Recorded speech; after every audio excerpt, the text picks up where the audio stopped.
am often asked, what does hua mean? Or if you're hearing a Marine, what does ura mean? Well, when it's asked, hua, it means, do you understand? Are you with me? When it's answered, hua, it means, I got it, I'm with you. So, hua? Hua! Hua!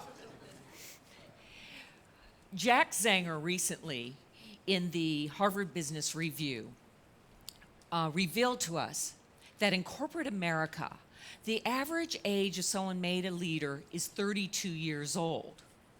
However, the average age of someone receiving formal leadership training is 42 years old. Yes, a 10-year gap. Now, how do you fill the gap? Because a lot of you are technicians and scientists and artists, and tomorrow you just might be a leader. How do you fill that gap? Well, I faced that gap. I was 22 years old and in a combat zone. So I want you to discover the easy way today from my hard way lesson. So first of all, come back with me to 1972. The Vietnam War was going on. And yet, with the war going on, the government decided to end the draft. The draft was a very unfair system of sending some men to war and not others. So they decided in 1972 to go to an all-volunteer army. It didn't work. No one was volunteering. So then the army said, well, I guess we'll have to let women in as equals. Because mind you, women were serving. They were WACs, they were waves, but they were trained separately. They wore different uniforms, they wore different insignia. They weren't even trained how to shoot a weapon in Vietnam. So the Army said, let's let the women come in. So the first thing they did was across 10 universities in the United States, they opened up ROTC, the Reserve Officer Training Corps, to women as an experiment. At Penn State, I heard about this and I thought, yes. You see, my father was a Marine, and I watched him save lives and bring freedoms, and I thought, I want to do that. I'm definitely my daddy's daughter. So when I heard about it, I heard Uncle Sam wants you. I said, yes, sign me up. So there I was at Penn State. Fast forward to 1975. After my junior year, before my senior year, the summer the movie Jaws came out, it was time for me to go off to leadership boot camp with the other cadets. See if we could really lead. So I'm at home, I'm packing up for the next day, and I'm excited. Oh, I'm going to do this, I'm going to be good at this is going to be fun. I mean, I like Girl Scout camp, this is just summer camp, right? So I'm packing. My father walks by the room, he looks in, and he thinks, oh my gosh, she is clueless. And he comes in and he goes, Jilly Bear, they don't want you. Of course they want me. I've got my tickets, I've got my orders. No, sweetie, they do not want you. They are going to try and break you down. I know that, Dad. It's boot camp, break you down, build you up. No, sweetie, they are going to try and break you down, keep you down, and get you to quit. You understand your presence and other women being treated as equals in the military mean to the men that our military will be sissified. And this sissy military will lose to the communists. They're out for you. Daddy, he's like, it's okay. Why are you doing this? Well, save lives, bring freedoms. Do not forget that. And don't forget, you're not going there empty-handed, and when in doubt, well, just fake it till you make it. All right. So I went down to Fort Bragg, North Carolina. There are 83 women and 500 male cadets on a military base of 50,000 men. And they went after us with a vengeance. I was called every name in the book. I was a bitch, I was a butch, I was a bimbo, and that was just the letter B. But I hung in there. I kept thinking, I want to save lives. I'm going to bring freedoms. I'll just fake it till I make it. And I actually did okay. I did okay that summer. And then I went back to Penn State and I graduated, was commissioned as a second lieutenant. I went off to military intelligence school. And then in 1977, the Army sent me to South Korea. Most Americans do not realize, but we almost went to war again against the North Koreans that year. 3 things had happened. First of all, there was this crazy dictator who kept threatening to nuke us. Funny how his grandson is still doing it. Deja vu all over again. Second of all, the North Koreans had shot down one of our helicopters. And then third, most tragically, in the DMZ, and that's our demilitarized zone between North Korea and South Korea. That's where we have eyes on each other, in that buffer zone, no man's zone. Well, one day the Army sent in a lieutenant and his team to clear the trees so we could keep watching the North Koreans. The North Koreans jumped the lieutenant and chopped him to death. Well, being in military intelligence, I am watching these incidents and I'm watching the violence ratchet up. And I am getting scared.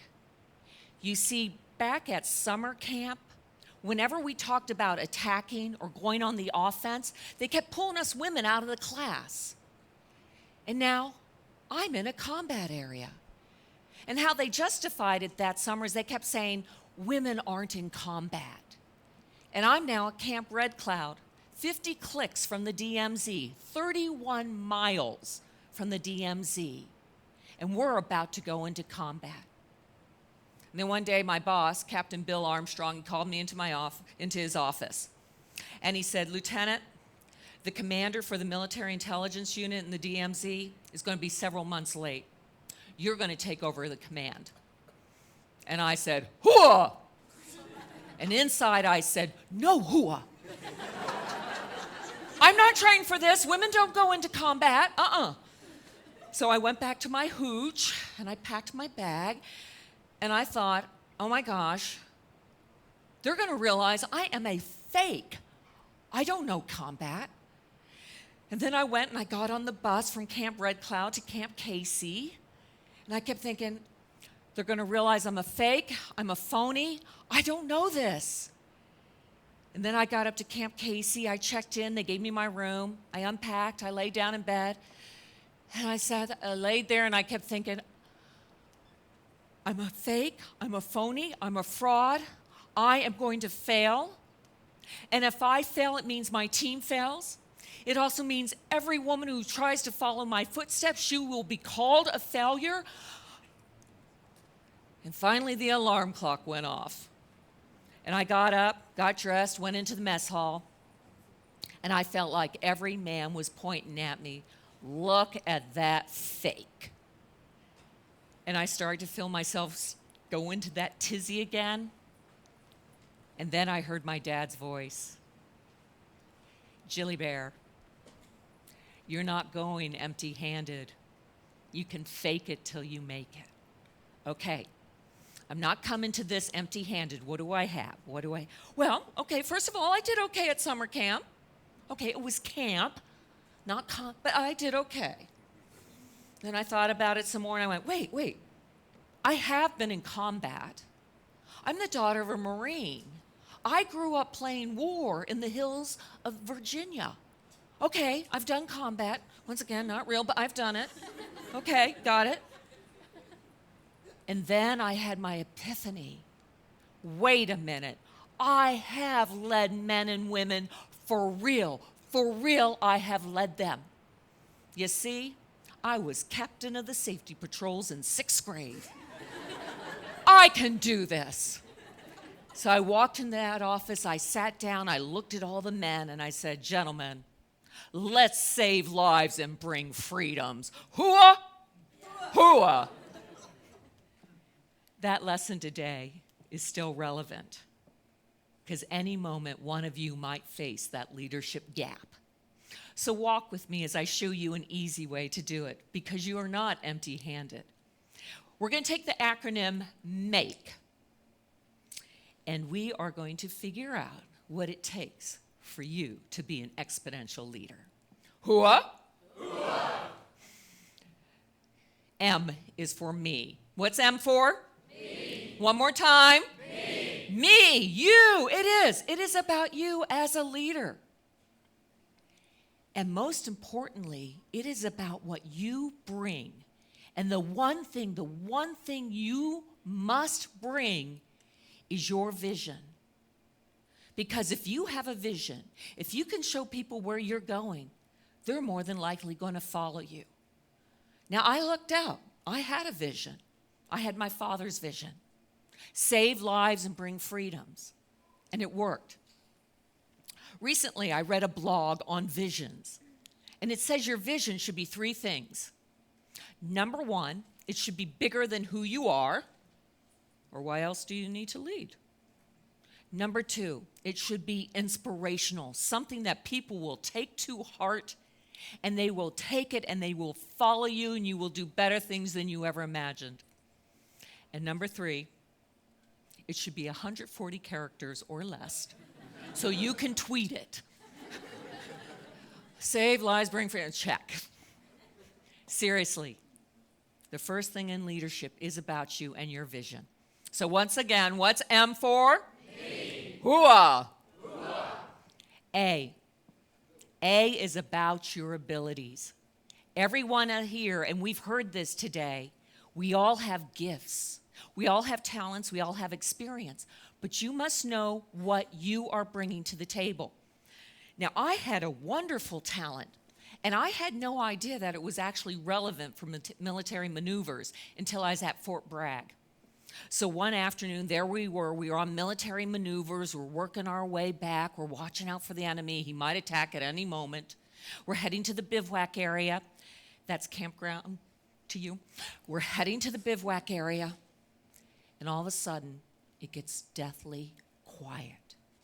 No crickets, no frogs, no birds. Oh my gosh, the enemy's near. And so I'm looking up, I'm looking around, and I look down, and all of a sudden I spot a pair of blue eyes in the grass, and I yell, "Sniper!" And we have our battle. We're victorious.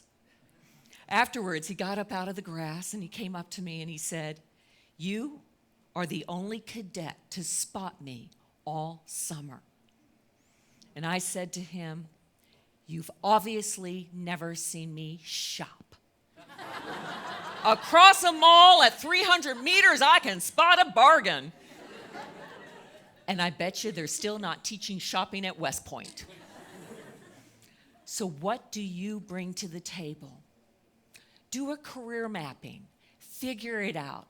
You might have to go back to elementary school like I did, but know what you're bringing to the table. So what's A for? Abilities. It's now time to move outside of yourself. K is for know. Know your people. They too have passions and talents and skills. Why are they there? If you know them, you will respect them. If you respect them, they're more likely to follow you. Now, back in Korea, I had a young soldier working for us. His nickname was Pee-wee. And you're not going to be surprised that with a nickname like Pee-wee, that he was a troublemaker. He was always playing pranks, trying to avoid his job. He was driving us nuts. How do you handle a problem like Pee-wee? Well, one day the first sergeant came to me and he said, "Ma'am, we've got a request from higher headquarters, and I want to give it to Pee-wee." And I looked at the first sergeant and I said, "Are you nuts? Pee-wee's a goofball." "I know, ma'am. Let's give him a chance." So we gave the project to Pee-wee, and he got serious, and he got responsible, and he ran with that project. He blew us away on how well he did that project. And that's when I knew something about Pee-wee. A brilliant soldier, and when he was bored, he was in trouble. And I, as the leader, had to make sure he never got bored. So that is part of your responsibility. When you get to take over a team, you can't design the team often. Often you will inherit a team, but get to know them, their abilities, their passions, why they're there. So what's K for? No. Hooah. Hooah. Now the next letter is E. And it would make sense, especially in this institution, if I said education. But you know what?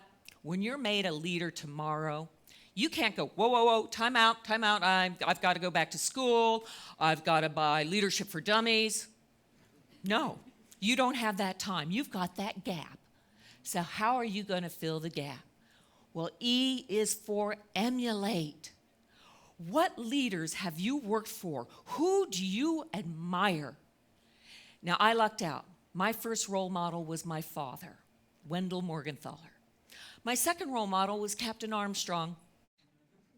I came back to the office one night late, and there he was inside, waxing the floor, one of those big buffers. And I'm watching him, and I'm like, excuse me, Captain Armstrong, that's why we have privates? And he said, Lieutenant, I would never ask someone to do something I'm not willing to. Ooh, leadership lesson. I got to write that one down. So I was fortunate. I was able to emulate Captain Armstrong. So who are you going to model? Could be a teacher or a preacher, a coach, a scout leader. Could be your father. Could be your mother. Who are you going to model? So what's E for? Hooah. So now we got them. Tell me. M. Me. A. Abilities. K. No. E. Emulate. Hooah. Hooah. Ladies and gentlemen, I've really been blessed. I actually got to live my vision of saving lives and bringing freedoms, whether it was fighting communism in North Korea or in West Berlin, whether it was as a peacekeeper in Sarajevo or facing down this dude in Iraq. I've been very blessed. It's your turn. What is your vision? Find your vision, share your vision, lead with your vision. Hooah? Hooah! Now I have a question for you, and if the answer is yes, I want you to give me a hooah that will be heard around the world. Ladies and gentlemen, can you fake it till you make it? Hooah! Go change this world! Hooah!